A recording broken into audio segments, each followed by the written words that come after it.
राजन चले ससुराल ढीला चले फूफा? ससुराल।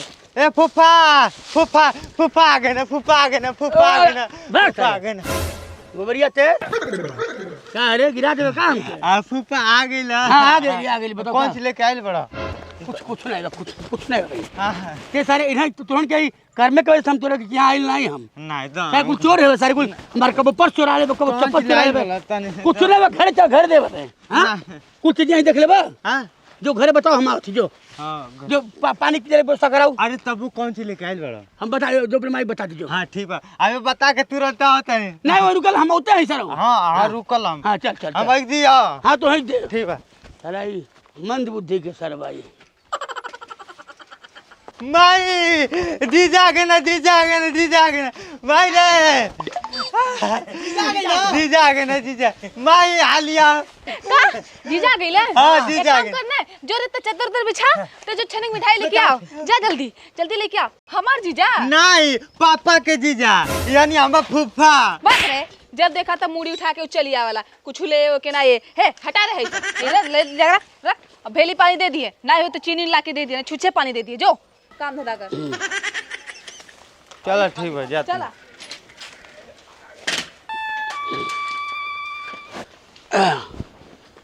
ससुराल ये सारे को लगाता भिखमंगा घर हाँ बोल लगा नहीं फूफा गदाई लो बेटा गच रहो हाँ तू बाहर ना ये करे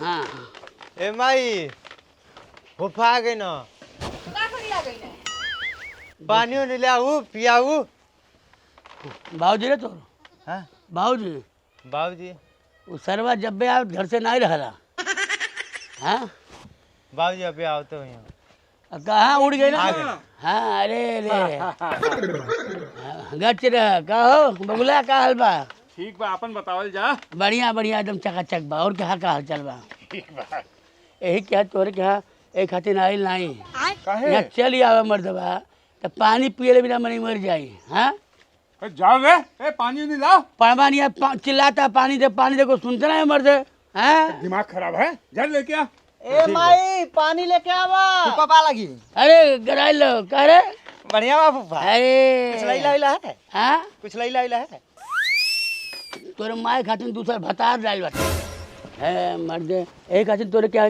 आइल नहीं हम देखी आ गई पानी ला पानी तो हमारे क्या जाला मर्द तू के छीना रसगुल्ला खियाइले कि खाली पानी आता अरे छुच्छे पानी दहले है जब घर में कुछ रही तब ना लेके आई दहले हो तू ना घर में हमको अरे करेजा चाहिए खिया खातिर घर में हमका ऐसन बात हाँ? नहीं जीजा जब भी आवा कब भेली पानी कब चीनी पानी हमें कहते हैं गरीबन के यहाँ ब्याह ना करी जाता यहाँ पर भाई ए, फूफा मिठाई लेके आयल बना हे जो रे बिस्कुट पानी लेके आ चाय बना के लेके आ जो जल्दी जो चाय बना दी है एकर मना बदल गए देख के सब खुश हो गई हैं हाँ अब फूफा फुआ नहीं लिया आइला नहीं ले जो तो फुआ ले बहन जाओ। फिर समझ लो कि 5-6 महीना का लड़का हुआ लगा उनके आज हाँ हाँ ले खा अच्छा दीदी कुछ चाय लड़कों वाले खाती भेजली हैं हाँ दीदी कुछ लड़कों खाती भेजली हैं तू अपने बहनों खातिर कुछ लेके आवल आई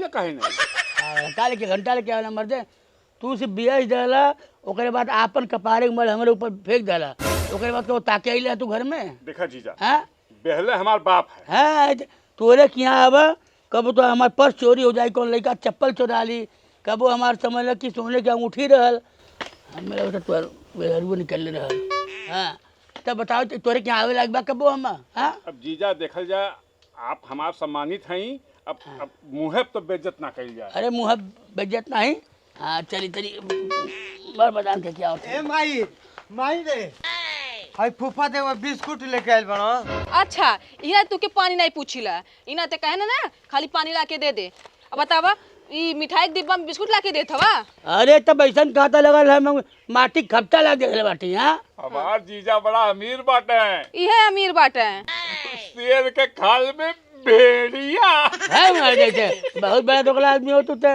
हम मिठाइया दुकानिया गईली हम कहलिए जाते कहीं रिश्तेदारी के यहाँ कुछ मीठ चीज दे जा। अच्छा कर पे दिले रहा 20 रुपया दे अच्छा तो 20 रुपया दिले तो ये दी 500 रुपये किलो मिठाई बा।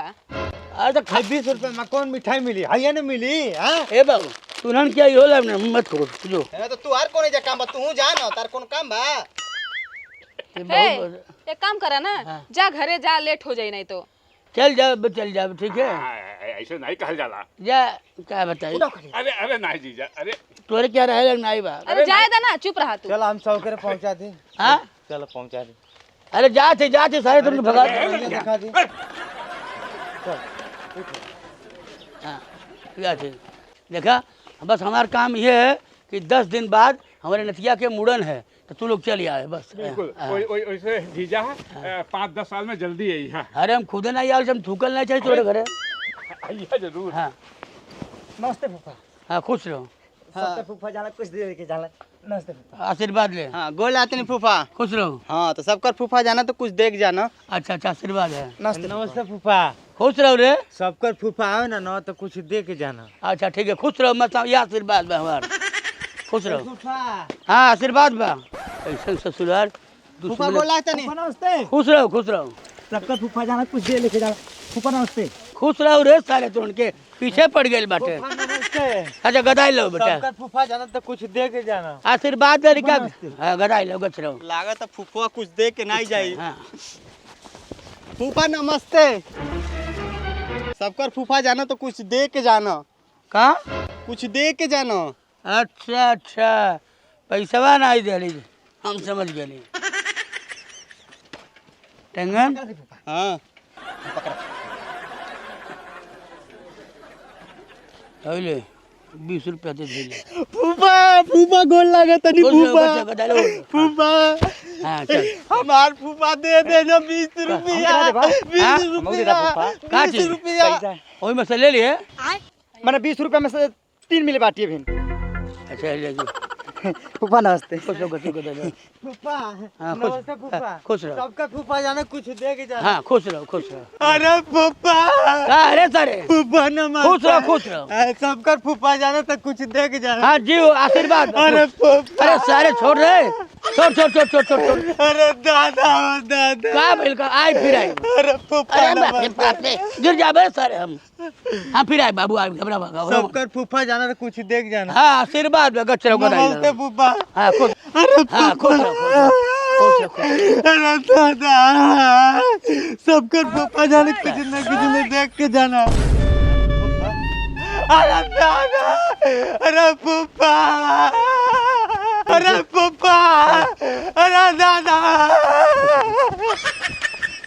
इस सर बाबा एक डर के नाते हमें आयल नहीं इस सर कुल बहुत चोटा हमें कुल बिना पैसा के आमिल नहीं कहाँ गए दौड़ावत रहे सरवा।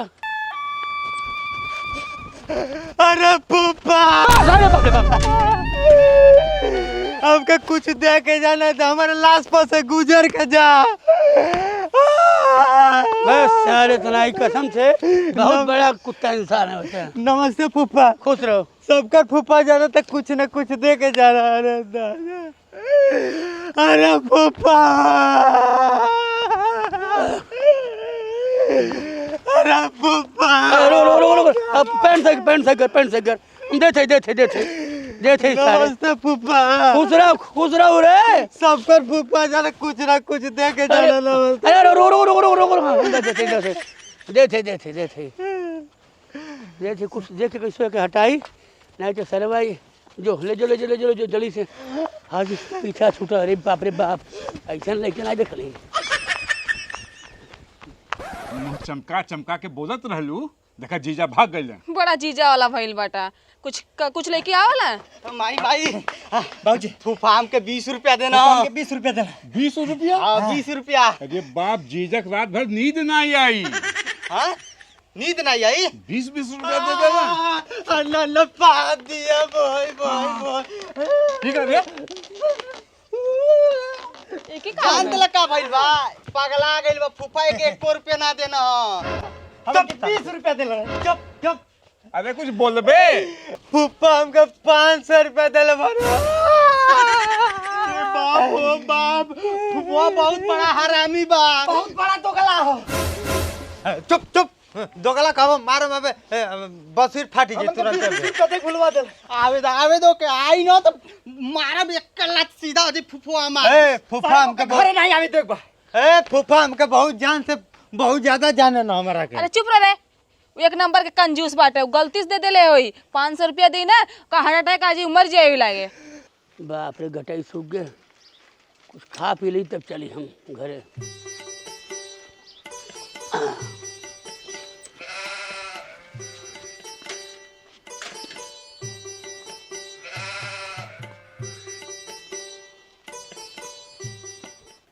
ए चाचा हाँ खाएला कुछ बा हाँ भाई का सुन पपड़ी सोन पापड़ी बढ़िया बा ने? हाँ बढ़िया भाई ठीक है, कितने के?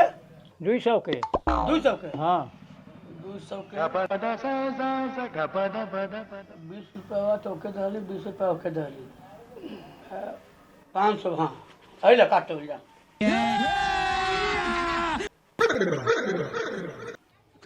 पैसा बनाई बा 20 रुपया टेंगनवा दहली, 20 रुपया सचिनवा दहली, तो 500 रुपया कहाँ गई? कहीं गिर गेल का?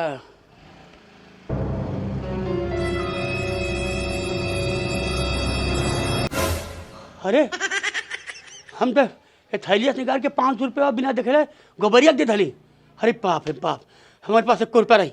हे चाचा एक धरा। अरे बाप रे, में भूजी भांग नहीं आ बेबी पाते चूरा आ थैली में पैसा नहीं खैया सुन पपड़ी बतावा।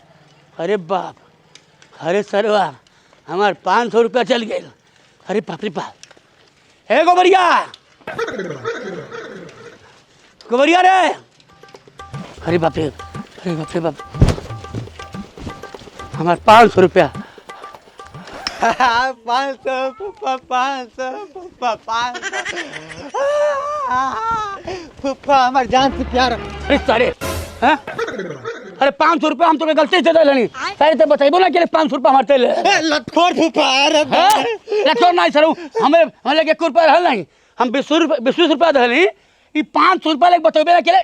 क्या सारे हराम खोर में सब चोर हैं। कब हम सही कहतले म माई बहुत हरामी बा, बहुत लटखोर